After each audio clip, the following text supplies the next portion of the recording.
Have you ever got a 401k or logged on to look at your 401k and noticed there was something on there that said target date or life cycle and wondered what that meant or kind of what the impact is or what those funds were targeting? Find out as we cover that in this video.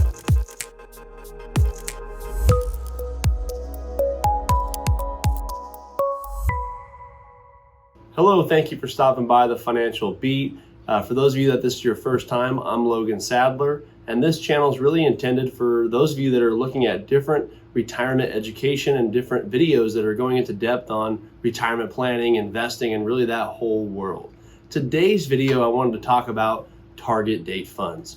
As a financial advisor, when we're meeting with people all the time and they're bringing in their current 401ks or their old 401ks, or maybe we're managing their 401k, their questions are typically around which funds should I be in, when am I going to retire, a lot of that risk versus return stuff that we go into in a lot of the other videos. But really a lot of that centers around what funds should we be in for what we're trying to accomplish. And a lot of the most confusing ones I've seen for some people, again, different levels of education obviously out there. But for some of us, we look at the 401k and see, okay, I see a target date fund that says target date 2040 or 2060 or 2070, whatever year it is on there. What does that mean? Or if I see life cycle? Very great question. So those actually came out a couple years ago, a few years back really. And basically what they're intended for is for those people out there that are necessarily not wanting to be as involved with the 401k, looking for more of a passive approach, not looking to pick the funds and all that. You're really looking for something where you can kind of set it and forget it, and it has some type of management to them. Basically, the longer you go out, right? So let's say we're currently in 2022. If we go out, to 2060 or 2040, that means that it'll be probably more of an aggressive portfolio. The longer you go out, the further bonds or treasuries or cash it will hold in the account, and the more aggressive it will be in things like the S&P and other types of index funds. Target funds can actually be a mutual fund, or in some cases can be ETFs, depending on the platform, depending on what type of custodian you have with the 401k. But just know the longer you go out on that target date fund, traditionally the more aggressive that fund will be. And as you get closer to those dates, they do kind of pull back the risk as we get closer and closer to that date, as our year catches up with that target date. Now, for those of you that might be retiring next year, let's say maybe you're 62 and you're going to retire at 63. A lot of you guys might be in a shorter target date fund that might say 2022 or 2024 or whatever year it is. That's a little bit shorter. That means that you're typically a lot more into more of those conservative investments, maybe more into treasuries, fixed incomes, things like that, cash reserves, money markets, all of those things, as well as maybe a sliver left out there into those other types of categories that are traditionally a little bit more aggressive. So that's kind of the gist of the target date fund. Now, who are these more designed for? Like I said earlier, I think these typically fit those investors that aren't really wanting to pick their funds. Now, obviously people like myself, or maybe those of you watching that might have a little bit more comfortability with investing, you might want to say, I have this much in the S&P, or I have this much in the Dow, or a small cap fund, or a mid cap fund. In those target date funds, you don't get a lot of flexibility or any flexibility of which funds you're going to hold in that target date fund. They automatically hold those for you.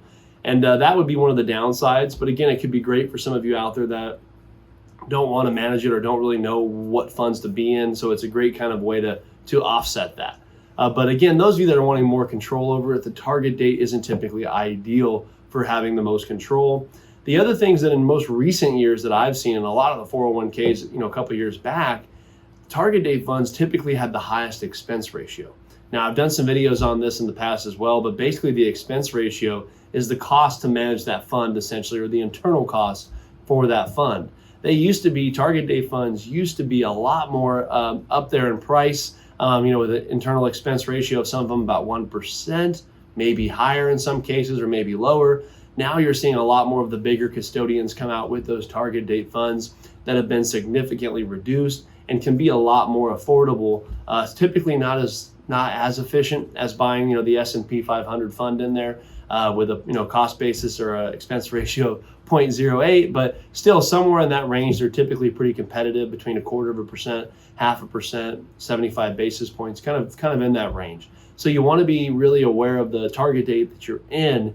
Make sure you know what the expense ratio is of that fund and the cost to it. One of the other things you really got to make sure of that you know is you're investing in an asset allocation mix of investments, right? Meaning that you're in some type of bonds, treasuries, fixed income, market, S&P 500, whatever it's in.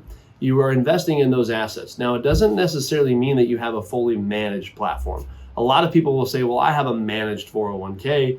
Just because it is in a target date fund, I would not consider that being managed. That would mean that every so many years that makes a shift to potentially get more and more conservative.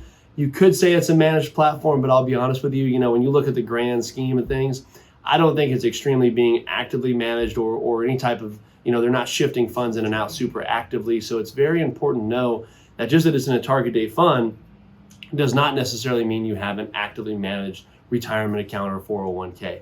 So that's another thing to know.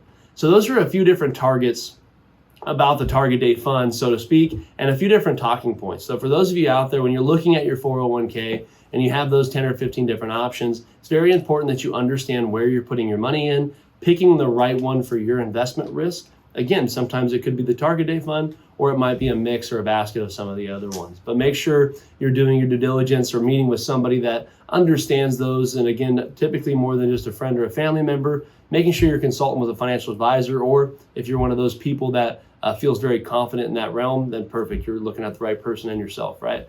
So I hope you guys found that informational. Hope that brought some education and some insight to those of you out there who didn't know what target date funds were. For those of you that did, maybe it was a great refresher. Either way, we're going to be back here next week with another video. If you haven't yet, go ahead and click subscribe, and we'll see you back here next week.